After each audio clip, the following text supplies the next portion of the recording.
Yeah, the only way to start is by starting. That's it. Yeah, yeah. Even though I posted an interview of my entrepreneur friend Jose Moronta from 809 Restaurant and Señor Bigote Barberia, this interview right here is the first one I recorded. I was so nervous. As you will see, I even doubted I said Jairo's name correctly. I know, so embarrassing. The footage in the black and white you're seeing now is me getting all the jitters out, as Jairo is as cool as the other side of the pillow, helping me work through it.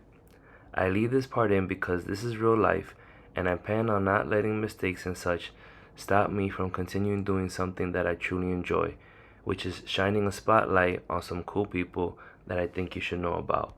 So without further ado, here's the interview. We have Jairo Martinez, right? Yep. Okay, I'm like, oh shoot, I'm so nervous. Of course, it's Jairo Martinez, and he's the co-founder of Soundproof Studios. That's right. Located 1984 and Amsterdam Avenue. Yeah. And so, give me a little history.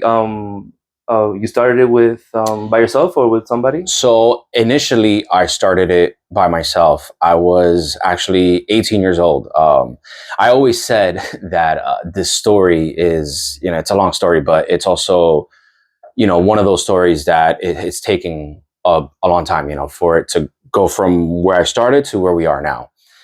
So about How old are you now? I'm 33. So what is that? I don't know the math, but like 14, 13 years ago or whatever, I started the studio. And it was in Williamsburg, Brooklyn. It was in Bushwick, Brooklyn, actually. So I had a room where I used to practice with an old band of mine. And so there was this building. It was very dingy, very old. It was 3 floors and it was just all rehearsal rooms. And I was playing piano and I think guitar for that band. And I just saw the building and I was like, man, this is great. This is a great space for musicians to come in and to play. But I always had this like entrepreneurship mind where I was like, how can I make more of this? So the things that I did was I recorded. So I had a little laptop and I recorded the band. And when we were playing and all that, I would record it and, basically like edit it or whatever the best that I could. I was a novice at it. And you mean video record or record music, like record, yeah, like digitally, for music, gotcha. Yeah. So because we didn't have back then there wasn't the amount of quality to get it, so it didn't sound good. Let me tell you, but it sounded the best that it could. I just wanted something to hear when we went back home, so I can remember it and play it. And so I would do that, and I thought I was going to be a rock star. I thought I was going to be up there on stage and all that. And for some reason, those doors closed, people moved away, the band didn't work out. But I was in a lot of bands, so something that did work out was recording. And I did a lot of recording for these bands. And I saw the opportunity going that way. And so when I was 18, I asked the owner of that building that we were in, I said, hey, is it possible if I can like rent out the space and use it for my friends to come or clients to come and I can make money? And he did. He gave me a room, $400 a month in that whole space. Damn, and pretty good, huh? Yeah, it was great at the time. It was great. I was like, I was 18. I had no idea what I was doing. And so in the beginning, I lost obviously a lot of money. I had to put in myself. So I was working and then, going to school at the same time and then having friends to come. But, when you have friends, it's like, hey, man, hook me up, So in that sense, it was challenging to like get the people who were coming in to pay because exactly. They were friends. They were friends. Yeah, they were friends, old band members that made new bands. So then I started getting more serious, and I did that for about a year or so. And Giraldi, who I grew up in church with, not too far from here, actually, on 179th and Wadsworth, Primera Iglesia. I don't know if you know. Not really. It's in the corner. I grew up with him, so we were in a band together. We recorded together and all of that and stuff. So we're basically brothers. And so I invited him to come and maybe help me out with this business, He came up with the name Soundproof Studios. He changed it up. He was like the idea guy, you know. Okay. He was very focused the business side, maybe. The business side of it, right? And he was also. It's a great name. Yeah, Soundproof Studios. I mean, this is what people type in, probably. Right. The first thing you type in is Soundproof Studios. What's funny is that till this day, we still get calls, like people asking, "Hey, can you do a soundproofing room for us?" I'm like, "Hey, we're a recording studio," you know. So, but it works in tandem with it, right? It's you want your studio to be soundproof. So, yeah, he came up with the name. And just to cut the story a little shorter, is we basically started in that space, in that room. Eventually, we got the entire building. We took over the entire building. And it's a whole story, but we had to move away from that building, and now we're here in 1984 Amsterdam Avenue. I love it. Yeah.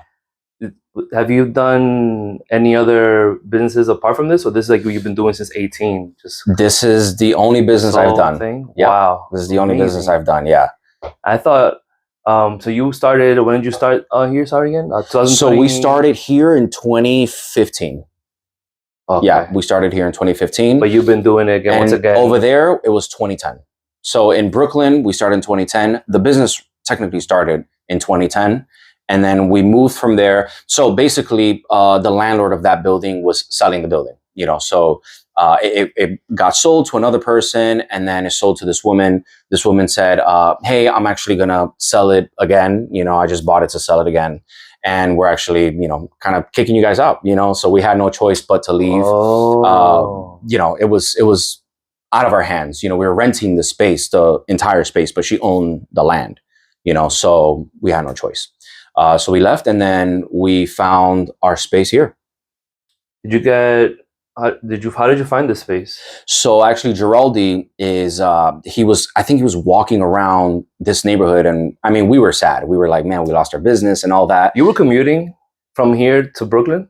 I lived in the Bronx at the time, and I would commute to Brooklyn. Yeah, the L train, forward to the L train. Never forgot it. It's and get off on Halsey stop. We have a lot of stores. We met a lot of people there, and it's been great. Still, some of those clients still come here. I love it. Yeah, there's so much stuff there. But we came here, and so he basically saw like an ad, I guess, for like spaces available, and we went to go see it. And yeah, that's basically how we got the space. I think it was on Craigslist, the ad, where where we saw the space available, and yeah, we came here. Beautiful. You were starting as an artist, and then you recorded just for you to listen to yourself. Get basically better acquainted, and then you're like, hey, I like this. I like this. You developed the skill of recording. Yeah. You know, I played in church my entire life, and I did sound for church. You know, for a long time, even, you know, mutually, obviously, where we went, you know, did sound there. And I think you do sound now, right? Yeah. Yeah, you do sound now. Yeah. So, that's crazy. Yeah. I do remember, like, oh, look at that. I started, like, not knowing what any plug cable, even the names of the cables. So now, like, actually, like, leading it, like, directly. It's amazing, man. People. Yeah. I love that, man. There's beauty in being behind the scenes. And I felt like that's where I got the inspiration. I wanted to be a rock star. I wanted to be up on stage. But someone told me that those doors are closing for you. So, and it was great because I found beauty and joy in helping other people be their best. You know, even if it wasn't like the best music or whatever and stuff, it still brought me joy that I can see someone go from, like you said, like not knowing anything or maybe not being on beat or something like that, to actually shining and being, you know, stars, you know, not like technically like stars like up there, but like to their eyes that they've made it, you know, they went from somewhere. Exactly. You know, so they're more confident. They're more like, you know, they're more vibrant and stuff. And it just made me feel like I'm doing something better than what I could have done. There's going to be always someone bigger, better, stronger, you know, all of those things than you in music and engineering or anything like that. But my job is just to make you better, you know, and I found joy in that. And I was totally happy with that. Even now, that was my inspiration. I love it. Even now, it's not going to come out because I'm going to edit it out, but I was very nervous when we first started. And Jairo really like eased me through the whole process. So you're doing it all the time, man. Thank you. And you're answering my questions my bad, I get there. No, actually, pretty gosh, I shouldn't even say that. Yeah. So come on, you're good. Yeah. But so the question was, what's your mission or core message? How do you communicate, and how do you communicate that to your customers or clients? You mentioned like service, but I don't know if you want to elaborate or go a different way. Yeah, well, we're in a community, right? We're in Uptown Manhattan in the Heights, technically, right? And we're servicing a community. So there are studios that are downtown that are charging most likely an arm and a leg for you to come in and realize those dreams. We know the people that come here. The people that come here are everyday people like you and me, have jobs, they have families, they go to school. And so most of them are, it's kind of like a dream. You know, it's more of, maybe it could be a hobby, but some of them are chasing that dream. And what stifles dreams are sometimes money, you know, monetary reasons. So our prices are kind of the mission of that. They're high enough where it can sustain us and, you know, make us afloat, right? That's why we've been in business for a long time. But they're also to service a community. You know, we're in a community where not that many people can, you know, afford those prices downtown, you know, so you're getting great service, right? Great quality. And you're getting, you know, mixing, mastering, those services that you were talking about. So editing, recording, all of that in a full setup in a studio, but at maybe half the price that you would pay maybe somewhere else. And then you also get the interpersonality. So not only is it about engineering and all that, because again, I mentioned people come in from all sorts of walks of life. You know, they're coming in from all their stresses and all that, and they're coming here. And you're almost servicing yourself as a friend, or, you know, music is their therapy. And so you're coming in and am I answering other questions? No, I was saying kind of like a therapist or... Yeah, you know, I would never consider myself a therapist, but like a barber who... exactly. Yep. And so, you know, you're talking to them, you know, you're elaborating on life and things, and through the music, you're also doing that. And that's part of our mission, is that you're going to come here and you're going to feel comfortable to come here. You know, it's going to feel like home. And do you mind sharing like the prices, like what you have versus what's out there? Yeah. So what's out, I can start with what's out there. For a full service room, kind of this size, medium size, where you have vocal booth, engineer, and all that, you're probably paying like maybe $120 to $150 per hour. Okay. For here on our main room, which is this one, is you're paying $70 per hour. So you're paying $70, and then we have another room next door here, which is $60 per hour. It's a little smaller, it's more intimate, but it's meant for like dialogue. So it's meant for audiobooks, it's meant for podcasting, it's meant for ADR recording and stuff, which is like just, you know, reading and things like that. So wow, yeah. So literally half. That's amazing. Yeah. Price wise. Yeah. What were the biggest challenges you faced in the early stages, and how did you overcome them? Yeah, a lot of stuff they're hard. I talked about, you know, getting displaced from our spot where we were in Brooklyn. I mean, I would never forget that. Jairo and I, you know, he's my brother. You know, we've been through a lot together, and you know, I love him with all my heart. I love him to death, and we have been together through so much. So our previous landlord, the first guy that we started with, the one that gave me the opportunity to go, he wasn't the best. You know, he was think of like old school New York landlord, you know, like, hey, rent right now. I need it earlier, or I need it now, or this, you know. Yeah. And it was a hard place to be when you're 18, 19 years old, you know, and you're almost like you have to grow up faster. And it was scary, you know, like it was dealing with people you don't know, things that are unknown. I think those are the hardest parts. I say other things are just figuring things out. You know, we failed so many times. We tried something, we failed, tried another thing, we failed at that. Can you give one example? Yeah. So we tried to do things like, we had a room where it was only like a drum room. And it worked great. It was fantastic, but we weren't getting as much clientele doing that, you know? Oh, okay. So we had to shift that. We opened the room up so it can be a bigger room, and we charged a bit more, but then no one came, you know? And so we failed to fail again. And that was hard, right? And so we started changing up our model from rehearsals to more, hey, you come in and we can record your music here. And so that started working. And we started seeing like, hey, people want to record. They want to rehearse, but they also want to record as well. Recorded for them. Yes, exactly. So we would go into the room, we would plug in stuff, and we would just record like a 2-track. So for those of you that understand the 2-track, it's just stereo. Track it. There's not individual recording. It's just you're playing in one room and we're recording that, and then you go home with something. And so we started doing that, and that worked. That was great. And then because people came back and they're like, hey, let's actually do like a full recording, full stack, which is every individual instrument recording. And that's obviously more money. And that was better for our pockets and better for the business. And so through failure, we kind of learned that. I wouldn't consider this much of a failure, but we also started a business where we were also working with a bar called El Coquí in Myrtle and Wyckoff in Queens. And we would have the bands that would rehearse with us at the studio, and we threw a show. So we would throw shows for these bands. They were rehearsing for something, right? They're rehearsing for shows and that. And we were throwing shows, and it was extremely successful. It was amazing. And it was probably one of the most funs we've had, Geraldi and I, ever. It was very stressful, but it was so fun. And go ahead. Oh, so you would, you said you would rehearse where? So they would rehearse at our studio in Brooklyn. Okay. And they would rehearse there. And so we worked with a partnering bar and grill. It was called El Coquí. El Coquí was a huge place with like pool tables and all that, but it had a stage.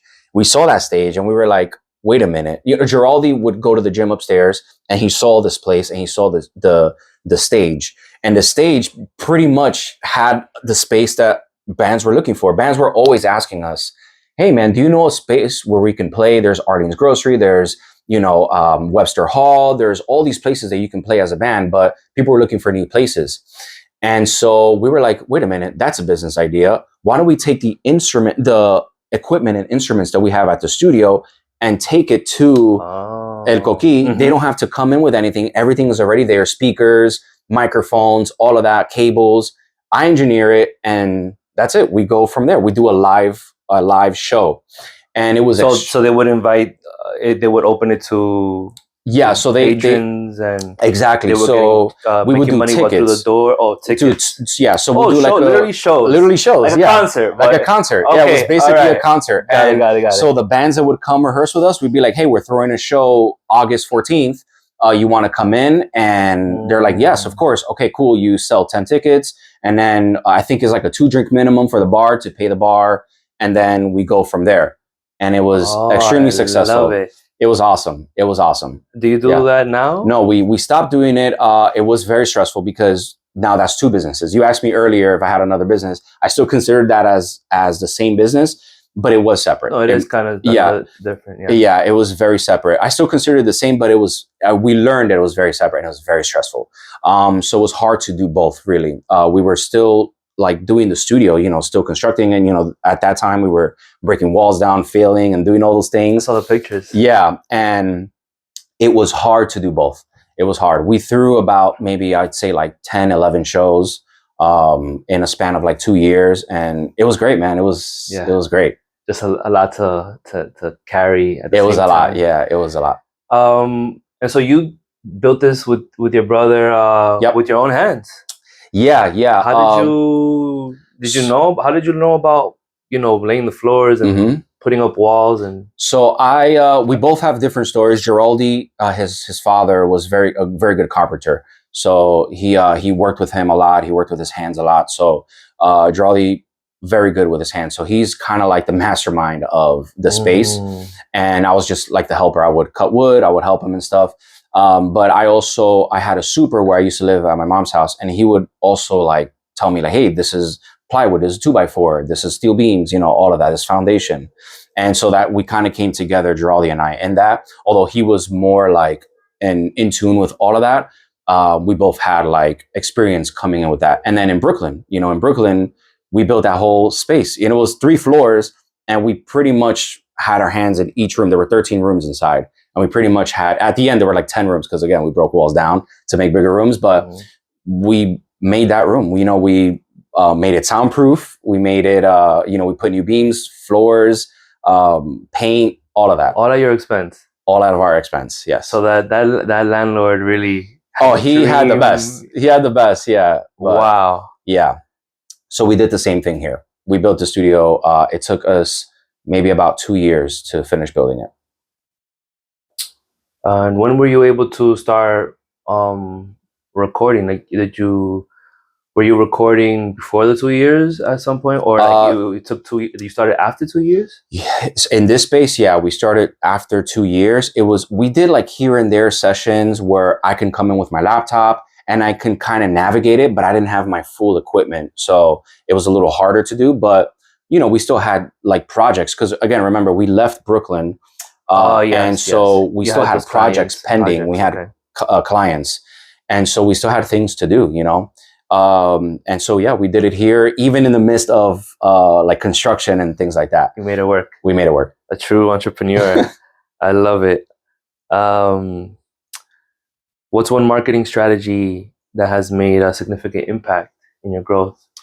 How do people get to know you? Yeah. Is it word of mouth or? I think word of mouth is the biggest thing. We have had the luck of when you hear Soundproof, people know they attach it to Geraldine and I's name. Since we've been in it for a long time now, we're kind of like people know us. You go on Google, you'll find us. You put it on Uber, you'll find us, so that's great. Word of mouth is good. Something that I did early on in the days is I would go to shows. So I would go to shows and I would just go there and hand out business cards to network with bands there. I would go to the band after they would come down from the stage. I'm like, man, great show. You guys sound great. Hey, if you ever want to record or rehearse, here it is. I'll give you 10% off from the price. And that's how we met a lot of the people that I know today. So, so you were making the pitches right there? Right there, yeah. Old school. To the clients? Old school way, yeah. We had a lot of flyers. I remember we packed up a bunch of flyers with our prices and all that and stuff. And yeah, we would hand them out in shows. We would hand them out on the train. We had a train deal one time where we had our logo on the train. So that was really cool. And wow, that's really fascinating to me. Yeah.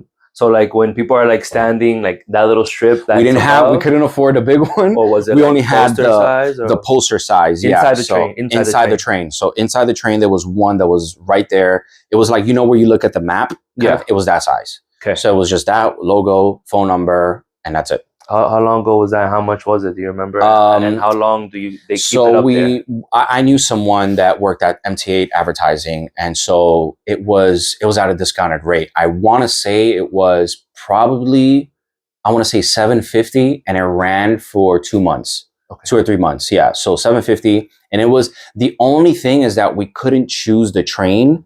They kind of did it randomly, and I wanted the trains that would go to the studio, which was the L train. But it was, I think, a little bit more expensive, but also I don't think he could have done it. So we had it on the R train and I believe the N train. Where does the R train go? R train is in Queens, Brooklyn, that area. Yeah. So it wasn't ideal, but it still worked. Oh, it still worked? So you got some, work. You got some business from it? Yeah, we did. I can't say to you that it was big, but it was like, hey, how did you hear? I always ask, how did you hear about us? And I think a handful of times people were like, oh, I saw you on the train, I just called, or whenever they would call or text. So that's how we'll find out. Is there any other paid way that you've done besides that? Yeah, so that was early on. I feel like early on it was just kind of like word of mouth, handing out flyers. Now it's a bit more intricate. Now they're with social media and all that. I think social media is a huge part of it. Again, we started in 2010. 2010 was a different time. Now, 2025, you're looking at social media.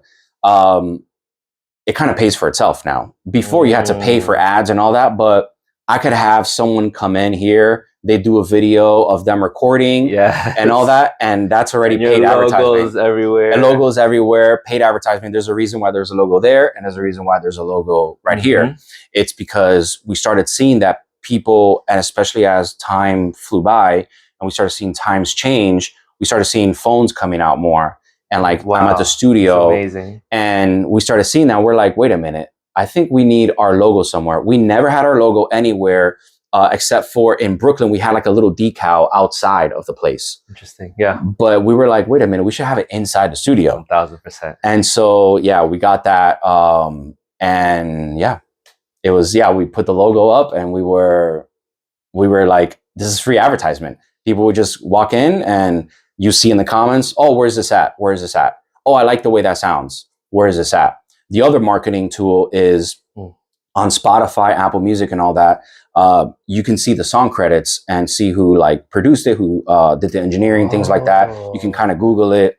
And so if you hear something that you like, you're like, wait, I like the way this sounds. Where did you record this at?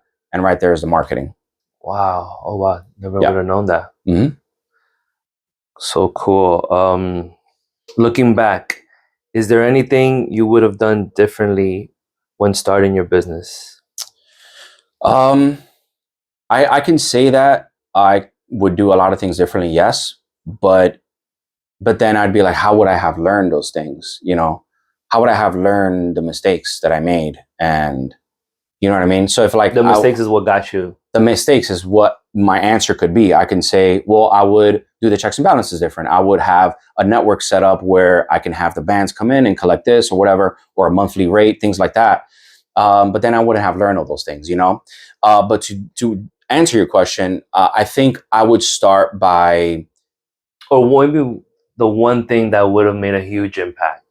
I think if you want, I can tell you a few things, but a huge impact would have been having the clientele that we have today, you know, honing in on that. So for example, you're not going to make money for the first like 4 or 5 years of the business. You know, the reason why people say that is because yes, you are collecting money, but you're supposed to store that away and put that on the side and take that money. And then in 4 or 5 years, you have this money. Now you can say, hey, I'm going to leave my job because I have this money that I can collect weekly to bi-weekly or whatever, because I have this. In the beginning, you're kind of surviving. You're kind of like, you get money and it just leaves. You make money and it leaves. I wish that back then it would have had an impact, at least monetarily, where we could have put that money aside and then say, hey, you know what? I'm just going to leave this aside. I'm going to work 2 jobs, which I was anyway, but I'm going to work another job to kind of sustain this. I wish I would have done that. I think that would have been more of a like higher impact. I fortunately got to do that later in the business, and that did help out. And, you know, there's reasons why the business is still running because of that. But in that early portion of that time, I wish I would have done that. So you're saying that there was money that was spent simply because you didn't have a purpose for it designated before you got it. I think that this money, like, because you didn't say, all right, this money goes for being able to what you just explained, and since you didn't do that, it just like, oh, I'll buy this because it's here. Right. Yes. Versus yes. Like, you think you would have not touched it if you would have known this is for probably years from now? Is that what you're saying, or what are you saying? Yeah. Yes. I'm asking for clarity. Yeah. Yes. But also, we grew too fast, or we were too ambitious too fast. So, for example, when I had that first room, as soon as I brought in Giraldi, we were like, let's expand, right? Which is great. We should expand. I feel like we grew too fast. We grew we got another room, then another room, then another room, and we kept going because we were ambitious. We wanted the whole thing. And I think that if we were just stayed with 1 or 2 rooms, save that money, and then have enough capital in the back to be like, hey, we're going to get, instead of just 1 room, 1 by 1, we're going to have 4. And now because we have the capital, we have it.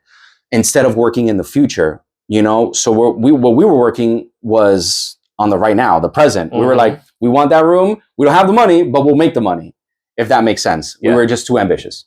So got it. That's what I would have done differently. Okay. So on the financial side. Yeah. What advice would you give to someone?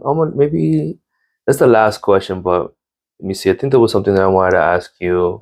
Oh, what job did you have on the side supporting you while you were like getting this off the ground? When I started, I was working at Best Buy. When we started, since then I've had electronics still. Yeah. And what's funny, I was working in the musical department section. So, but they don't have that anymore at Best Buy. They don't have. Yeah, it was called MI, musical instrument, and yeah, they don't have that anymore. But it helped us because we had discounts to buy instruments, and I'll feed it into the studio. So I'll buy the instruments at a discounted rate because of my employee discount. Yeah, and then put it into the studio. So it saved us money then. I love it. But I had so many jobs after that. So many. And oh yeah, did you what was your schooling history like? Yeah, so Giraldi went to school for business, and he went to Baruch College for business, Yeah.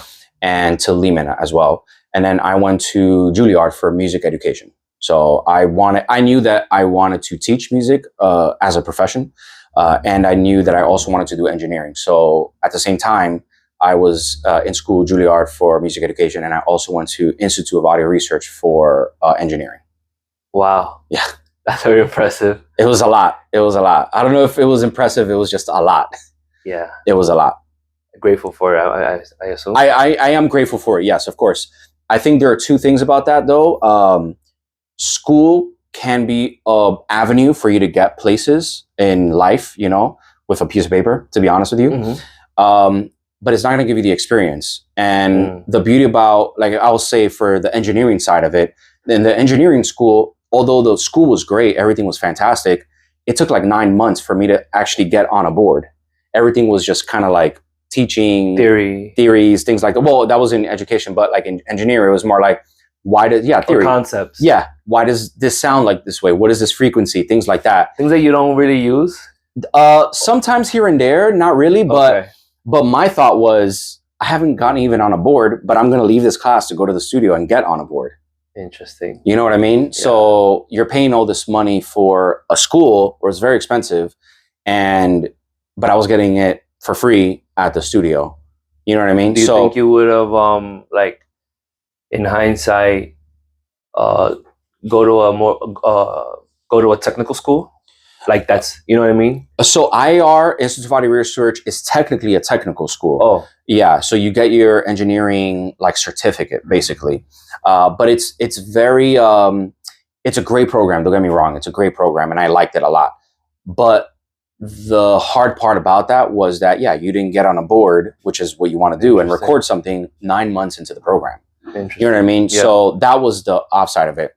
In Juilliard, yes, it was great. Obviously, prestigious school, you have all these accolades and all those things, but it felt like a competition there. So, for example, like homework and all that the professors would be said that, hey, whoever can do this homework the best is going to get, a better grade or whatever it is, like kudos.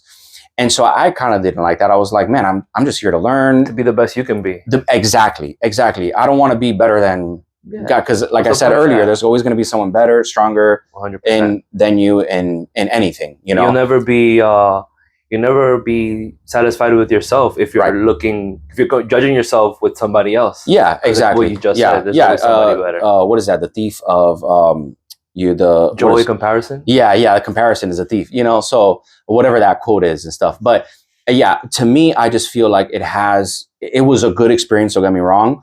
I just felt like I learned so much more being hands-on at the studio, failing, and then getting better and better. There were times, man, where I was on the board, I was recording, and people were like, man, this sucks. Like, this does not sound good.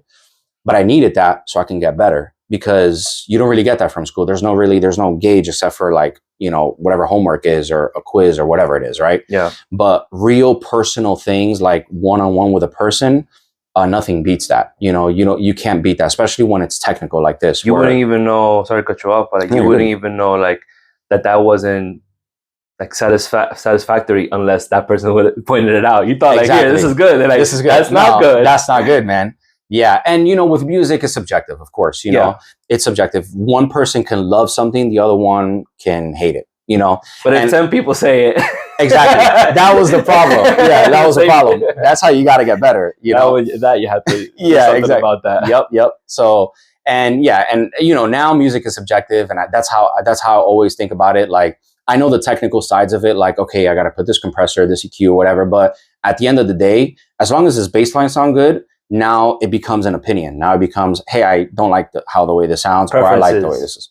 And that's it. That's okay. Yep. So last two questions, and I want to thank you again for just your graciousness and being so open, your time. I know you're very busy.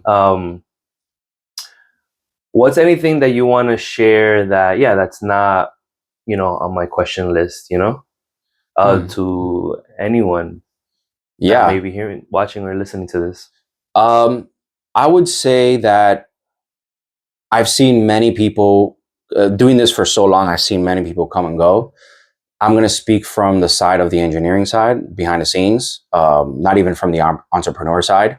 I've been in bands. I've been in, I've engineered and all that and stuff, but I've seen many people come and go. Just don't give up. There's been so many times, even today, even now, where you feel like giving up and you feel like, you know what, it's not worth the headache. Sometimes it's not. Sometimes it's not worth the headache. But when you have a dream, my man, I've had this dream since I was a kid. It's something with music, whatever it was, it had to be with music. And I'm so happy that I still get to come here and still work on music. When I come in here, sometimes it's stressful. Yeah. You have things in life that happen, but at least I can tell myself that, like, hey, I didn't give up. Like, I'm still here.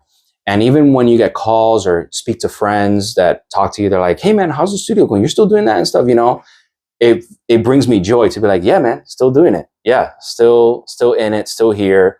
And even after all these years, we're still here. Don't give up.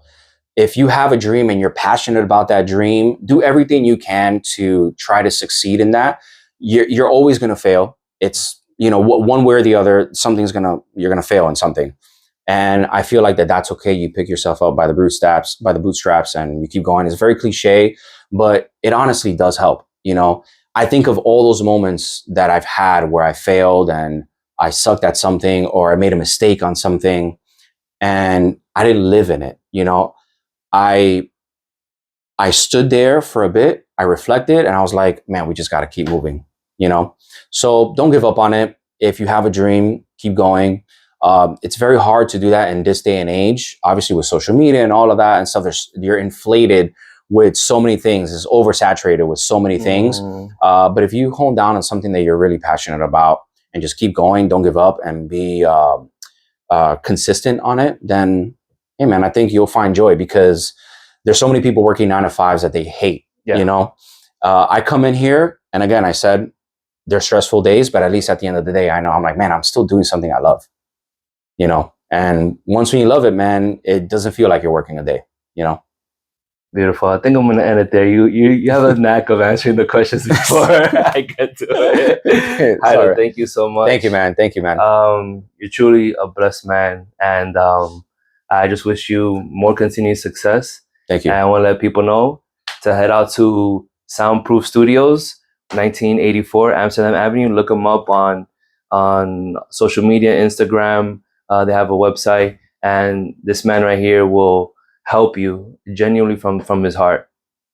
And so, appreciate it. Peace out. Thanks, Jairo. Thanks. Thank you, brother.